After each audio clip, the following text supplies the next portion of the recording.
Good luck getting a check ride right now with the DPE shortage. If you have not heard right now, there's a big problem going on in general aviation and flight training, and it's that people cannot get check rides for 2 to 4 months anywhere in the country. Hey guys, my name is Katie. I'm a professional pilot. I've been a flight instructor since 2017, and I have seen this issue go on and on the whole time I've been a flight instructor, but it is so bad right now that I wanted to make a video and explain to you guys what's going on. So basically, the problem is people cannot get check rides. There's not enough DPEs, and there's a whole lot of reasons for that I'll go into. But this causes a lot of problems with their flight training because imagine getting all of your flying done, you're proficient, you're ready to go, and then you schedule the check ride and the DPE says it'll be in 4 months, and you just have to now burn a bunch of money to try to stay proficient and then wait till that check ride. And let's say that check ride cancels for weather or something else with the plane, and then you have to reschedule. You now have to take the follow-on check ride in another 2 to 4 months, and it's just madness. It's taking forever, and people are really frustrated with it. So here's what's going on. Basically, a DPE, a designated pilot examiner, has to be overseen by an FAA safety examiner. So these are full-time FAA employees, and in order to get this job, you have to have like a minimum of 1,500 hours. It's different for each position, depending on if you're being a safety inspector for the airlines or general aviation and so forth. But it's not really like a low-time pilot job. They want experience. They want someone that wants to be in a non-flying job. And the pay for this job is starting around like $80,000 to $90,000 a year. So if you have over 1,500 hours, normally you became a pilot because you want to fly. You still have to have a medical in this job. So it's not a job you can do like if you lost your medical and you want to be a sim instructor. So there's just not that many people that really want to work for the FAA. Shocking. But also not that many people that have that much flight time and are willing to take that pay scale. So there's not that many flight safety inspectors for the FAA, and then they have a certain number of DPs underneath them that they have to oversee. So that's the first problem. The second problem is what it takes to become a DPE. So there's a lot of flight requirements, like 2,000 hours of PIC, all these other things. So it's obviously like a higher time pilot position. They also have to pay for their training on their own. So this is what it looks like. Basically, to become a DPE, everybody kind of jokes because it's like you really have to know someone. So there's tons of qualified applicants. There's tons of people that have put their application on the management system online that the FAA has. And unless you know someone in the FAA who's like a safety inspector or you're really well connected in aviation, like you're pretty much not going to be selected. That's kind of an unspoken rule with becoming a DPE. Another part of this whole thing is that DPEs usually still work full time. Some of them have said that they have to still fly up to about 300 hours a year.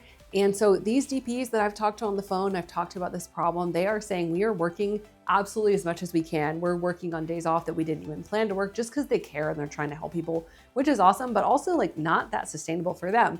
So a lot of them have full-time jobs and then they do the DPE thing on their days off.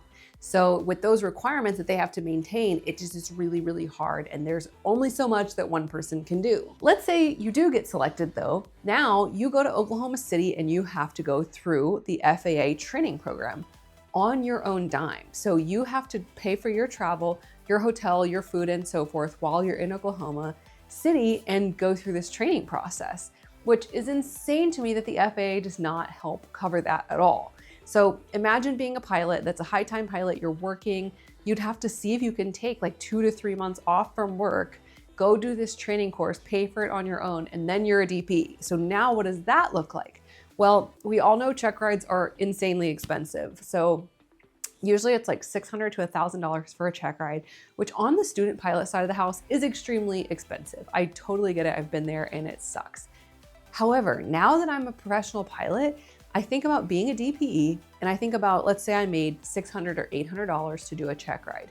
Maybe it ran long and that's all that I did that day.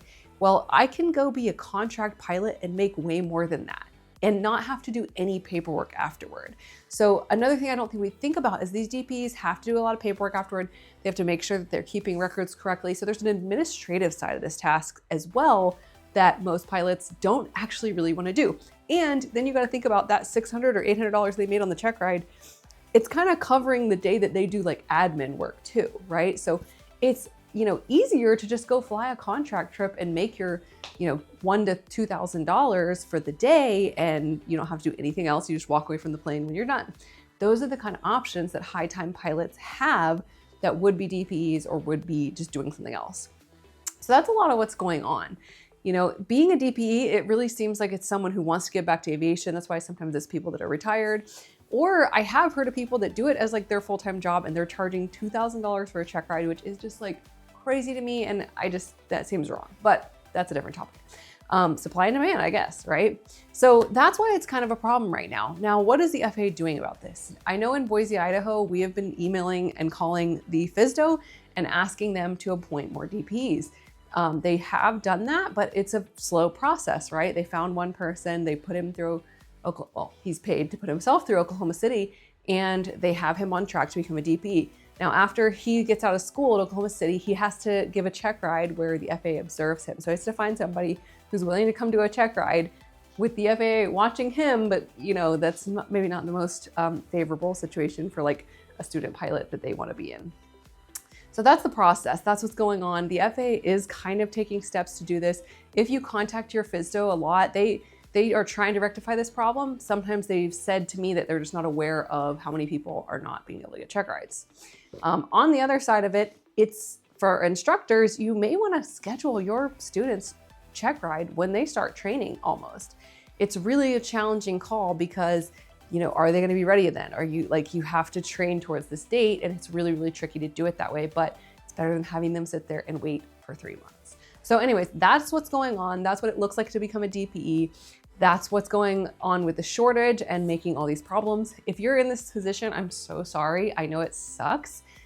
Flight training is a challenging enough process, and then having this on top of it, I can't even imagine. So I'm sorry, thoughts and prayers, and best of luck to you. Hopefully the FAA changes this and we get more DPEs and people can rock through their training without any issues, because that would be great.